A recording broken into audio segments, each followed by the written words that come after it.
கொஞ்ச நாளைக்கு முன்னாடி சால்ரிங் நாமளே செஞ்ச வீடியோ ஒன்று போட்டிருந்தேன். அந்த வீடியோ கமெண்ட்ல இது என்ன எலமெண்ட் எப்படி ஒர்க் ஆகுதுன்னு கேட்டுகிட்டே இருந்தாங்க.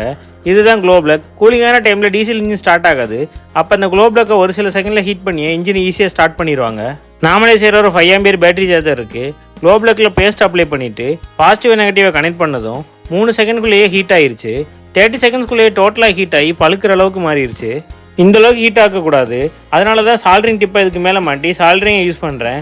உங்களுக்கு அந்த வீடியோ வேணும்னா கீழே கிளிக் பண்ணி பாருங்கள்.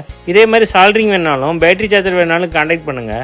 கொஞ்ச நாளைக்கு முன்னாடி சால்ட்ரிங் நாமளே செஞ்ச வீடியோ ஒன்று போட்டிருந்தேன். அந்த வீடியோ கமெண்ட்ல இது என்ன எலமெண்ட் எப்படி ஒர்க் ஆகுதுன்னு கேட்டுகிட்டே இருந்தாங்க.